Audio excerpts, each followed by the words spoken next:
Courrier de Madagascar, tout de suite pour notre lecture de presse. Eh bien, Fandepale Mananeti Moumiantsu Fitunda Nani, c'était Nicolas. Processus électoral, Jean-Omer Birizik rappelle à l'ordre des deux titres, donc ici, du journal Le Courrier de Madagascar. La bonne gouvernance est de mise en cette période électorale, en vue de la tenue d'élections libres, neutres et crédibles, ce qui n'est pas le cas eu égard à la mise en garde du Premier ministre de la Transition, Jean-Omer Birizik, via donc une lettre datée du 1er octobre à l'endroit de certains chefs d'institutions de la société civile. Les recommandations du Premier ministre se rapportent sur 5 points bien définis, à savoir ici donc l'administration territoriale, la gestion du personnel, la mise en œuvre de la feuille de route, le respect de l'état de droit et des libertés fondamentales et la bonne gouvernance économique. Et de cet article de Courrier de Madagascar, processus électoral, Jean-Omer Birizik rappelle à l'ordre, eh bien, autre point chaud de ces recommandations concerne l'administration territoriale. Il exhorte ainsi les autorités de s'abstenir de remplacer des maires par des PDS, sauf en cas de faute lourde, objectivement et contradictoirement établie. Par contre, il est pour le remplacement des PDS des régions et des communes trop marquées d'une manière inacceptable par l'absence de neutralité politique. Comme il n'a qu'un chef, la feuille de route, Jean-Omer Birizik n'a pas oublié, nous dit ici Courrier de Madagascar, de recommander la mise en œuvre des mesures d'apaisement prévues par la feuille de route, par l'accélération dans les meilleurs délais et conditions la concrétisation de la cessation des poursuites en cours contre les membres de l'opposition. Parallèlement, il recommande la mise en œuvre dans le meilleur délai également le processus de l'amnistie large et de plein droit, ainsi que l'amnistie sur requête, selon la loi en vigueur. En somme, nous dit alors ici Courrier de Madagascar dans sa conclusion, eh bien, le Premier ministre prend le taureau par les cornes pour que les mesures de confiance et de l'apaisement soient bien établies dans le cadre du processus électoral, ainsi que pour éviter que les mauvaises pratiques antérieures en matière électorale ne résurgissent.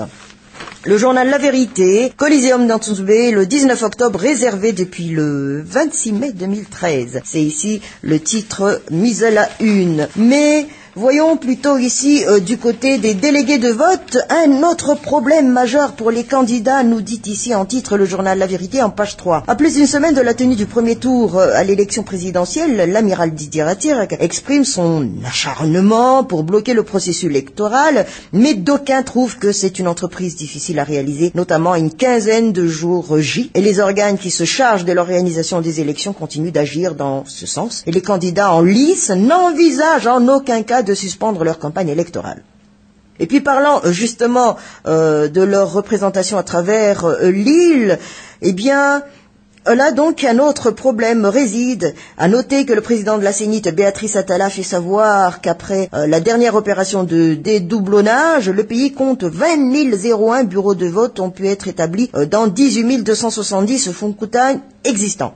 Ainsi, nous dit ici cet article du journal La Vérité, chaque candidat parmi les 33 prétendants à la course à la magistrature suprême du pays devrait prévoir plus de 20 000 délégués de vote pour couvrir ses bureaux. Déjà, le problème de couverture du territoire en cette période de campagne électorale constitue une source de difficulté en matière de financement. Vient ensuite le fait de payer les indemnités de ces délégués, sans parler des efforts entrepris dans la recherche des personnes qui peuvent représenter jusqu'au fin fond de la brousse. Malgré tout, nous dit ici le journal La Vérité, le président de la CENIT a tenu à rassurer qu'il est difficile de falsifier les résultats des élections avec ou sans la présence de ces délégués de vote. Malgré les rumeurs qui courent que les PV préétablis sont déjà répartis dans de nombreux bureaux de vote les plus éloignés, j'ose avancer que se lancer dans la fraude électorale est difficile grâce à l'utilisation du bulletin unique. Voilà ce qu'a expliqué ici le patron de l'Arbi. Il est d'ailleurs inutile de dépenser une enveloppe très conséquente dans la confection du bulletin unique, si ce n'est pour mettre fin aux mauvaises pratiques qui ont été l'origine de la crise cyclique qui a miné le pays depuis déjà plusieurs années. Voilà cet article du journal La Vérité. L'Express de Madagascar, élection 7 800 000 votants pour un président. Grand titre ici donné. Mais expression de l'Express de Madagascar nous met en titre « Au nom du peuple et du citoyen ». Période électorale oblige, les promesses sont très à la mode. Même ceux qui ne sont pas candidats au scrutin présidentiel s'y adonnent. Mais il est vrai que pour amener les citoyens à adhérer à une cause, il faut bien les accrocher par de belles promesses. Eh bien, ici à expression de nous dire qu'à défaut de pouvoir convaincre les citoyens de soutenir de manière, on dirait entre guillemets bénévole, son projet de rencontre au sommet de partage de pouvoir, eh bien, l'ancien président Rattirac a décidé de faire comme ceux qui aujourd'hui retiennent l'attention des gens, c'est-à-dire promesses, promesses et promesses, et pas n'importe lesquelles.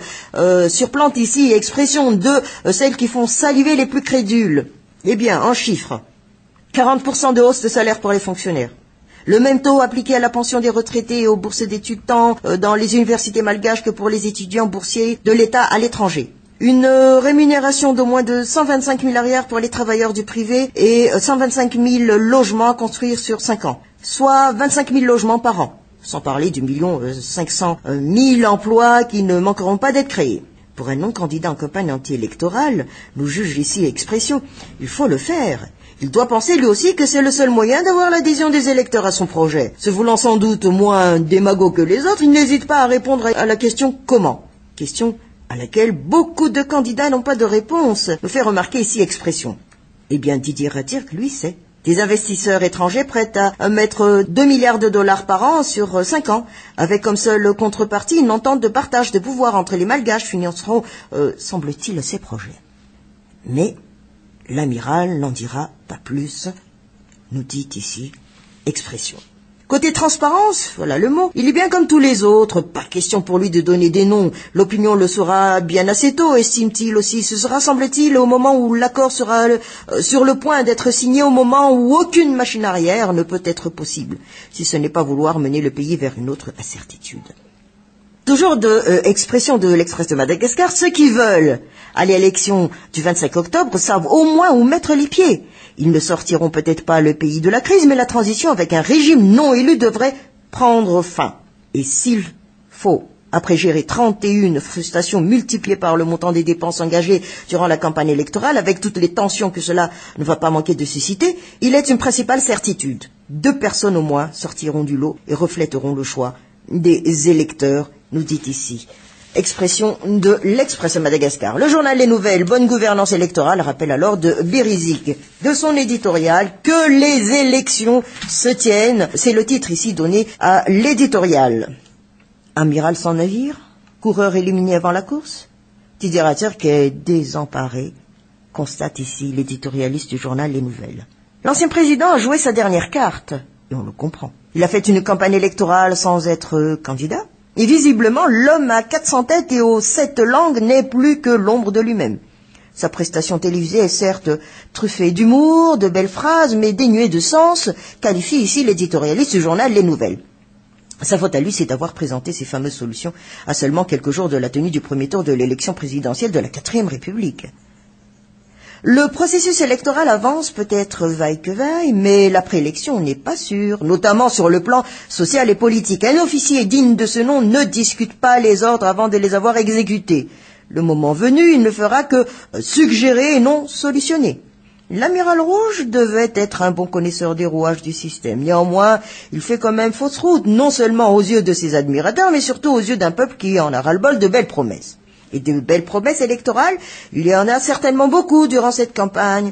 Des candidats qui misent sur les points faibles de la population et surtout sur sa pauvreté sont toujours dénoncés et blâmés. D'ailleurs, argumente encore ici l'éditorialiste du journal Les Nouvelles, les citoyens malgaches ne sont pas dupes. Ils se rendent tous compte des manœuvres politiques des politiciens, mais par moments, ils font eux aussi la sourde oreille et suivent délibérément le pas d'un borgne dans le royaume des aveugles. Comme les politiciens, ils savent déjà où mettre les pieds et à qui donner leur voix lorsque le jour de l'élection arrivera. Et ici, à l'éditorialiste de nous dire qu'on arrête enfin d'amadouer les citoyens avec quelques kilos de riz blanc importé, quelques litres d'huile à petit prix, qu'on arrête de leur faire miroiter une partie de plaisir éphémère dont qui ne dure pas, que les candidats dignes d'être un vrai président se montrent plus pertinents et pragmatiques dans leurs programmes respectifs et leurs différents projets de société afin que les non-candidats restent sur le banc de touche silencieux en tant que spectateurs et non perturbateurs. Et puis ici, dans sa conclusion, eh bien, l'éditorialiste de nous dire, peu importe les épreuves qu'il faudra endurer pour y parvenir, que le navire ne tanque pas et qu'il trouve enfin le bon capitaine, à défaut d'un bon amiral. Madagascar, matin, le credo de Erador Mapiana, l'essor des régions, pierre angulaire d'un développement harmonieux, grand titre ici donné, mais voyons plutôt ici du côté du prix du risque, des hausses vertigineuses à craindre, tel est le titre ici donné par Madagascar, matin. En prix. Le capoc du riz blanc tourne autour de 400 rials ou plus dans les marchés de la capitale. Un prix qui est au-dessus de celui de l'année dernière. Le bulletin de l'Observatoire du riz pour la semaine du 30 septembre au 4 octobre note une augmentation du prix de riz blanc dans les marchés de la ville d'Émile. Ainsi, des hausses respectives de 2 à 3% dans le 2e et 4e arrondissement sont constatées, nous dit ici Madagascar Matin. L'augmentation de prix auprès des producteurs durant la collecte a expliqué cette hausse à Anousbé, qui se situe en 4e arrondissement, et a entraîné la hausse à Maas du côté du 2e arrondissement. Et à titre de rappel, nous fait savoir ici Madagascar Matin en pourcentage, une hausse de 4% a déjà été enregistrée la semaine précédente. Au niveau national, l'Observatoire du riz annonce que le prix du riz sont élevés par rapport à celui de la même période en 2012, avec un différentiel de 160 ariars par kilo pour le riz local et 60 ariars pour le riz importé. Mais, à titre de rappel, nous informe ici Madagascar Matin, la FAO et le PAM, dans un rapport conjoint alerte, une baisse de production rizicole du pays qui pourrait avoir des impacts sur la sécurité alimentaire. La production de riz, l'aliment de base et de maïs a souffert des conditions météorologiques capricieuses et d'une invasion de criquets. La sécurité alimentaire risque de toucher 9,6 millions d'autres personnes. Voilà ce qu'a noté donc la FAO et le PAM. Et d'après les explications, cette baisse de récolte est la suite d'une mauvaise campagne à plusieurs facteurs, dont des mauvaises conditions météo, les inondations, la faible pluviométrie et aussi l'invasion acridienne. Et la production rizicole a fléchi de 21% cette année, selon toujours les chiffres, donc, ce qui entraînera un déficit national de riz de 240 000 tonnes. Eh bien, quant à la production de maïs de 2013, elle ne saura satisfaire les besoins intérieurs et on estime à 28 000 tonnes les besoins d'importation pour combler alors le déficit, ajoutent les deux agences qui ont effectué une mission sur l'île. Midi, Madagascar, à 2 semaines de la présidentielle, Ratirk annonce ses solutions, titre ici donné, mais parlons toujours de, cette fois-ci, de l'insécurité alimentaire. 4 millions de Malgaches ne mangent pas à leur faim. Eh bien, le 16 octobre, comme chaque année, c'est la journée mondiale de l'alimentation et qui marque aussi l'anniversaire de la fondation de l'Organisation des Nations Unies pour l'alimentation et l'agriculture, la FAO donc. Eh bien, cette année, nous partage ici Midi Madagascar, le thème retenu est des systèmes alimentaires durables au service de la sécurité alimentaire et de la nutrition. C'est surtout une occasion de réfléchir sur l'ampleur de la crise alimentaire, notamment à Madagascar. Nous éclaire ici Midi Madagascar. 4 millions d'habitants des zones rurales de Madagascar sont en situation d'insécurité alimentaire, conséquence de la récolte réduite de cette année. Sans parler de l'invasion acridienne qui est évidemment pour quelque chose, mais à cela s'ajoutent également les conditions météorologiques difficiles et capricieuses qui ont eu un impact sur la production de riz et de maïs. L'ampleur de la crise alimentaire est dévoilée dans un rapport de la mission conjointe donc d'évaluation des récoltes et de la sécurité alimentaire par la FAO et le PAM. Et les cyclones en début d'année qui ont causé ainsi des inondations expliquent en partie cette situation. Mais ici, à Midi Madagascar, de nous donner encore de plus amples informations sur le sud de l'île, déjà fortement exposé à une insécurité alimentaire chronique, a été fortement affecté. Mais l'invasion acridienne a également causé bien des dégâts, car les basses températures ont stoppé la migration des acridiens vers les régions les plus productives du nord. Voilà ce qu'on nous partage ici, donc Midi Madagascar, à travers cette insécurité alimentaire. La Gazette de la Grande Île, diplomatie Madagascar sous protectorat mauricien, c'est le titre, mais du travail décent. 1% des Malgaches en bénéficient. Nous titre ici la Gazette de la Grande Île. À Madagascar, l'accessibilité des Malgaches à un travail décent n'est qu'une illusion que tout le monde peut se permettre dans ses rêves, mais dans la vraie vie, les statistiques sont effrayantes, nous dit ici la Gazette de la Grande Île. En chiffres, seuls 1% des Malgaches ont cette chance. 8 actifs sur 10 sont sous-employés. Un actif sur 10 possède un emploi inadéquat. Et depuis la crise de 2009, pas moins de 336 000 emplois ont été perdus. Il est important de souligner, nous dit la Gazette de la Grande Île, que la pauvreté à Madagascar n'a jamais reculé, quelle que soit la situation de la croissance qui n'est ni inclusive ni riche en emplois. Et en signant la Convention de l'Organisation internationale du travail, Madagascar s'est engagé à en respecter les clauses, alors que pour le moment, l'île ne dispose pas d'une culture de respect des droits, des lois et des normes régissant le travail. Par ailleurs, argumente encore ici la Gazette de la Grande Île, les résultats de l'enquête sur l'emploi et le secteur informel ont démontré la détérioration de la situation de l'emploi en défaveur des jeunes.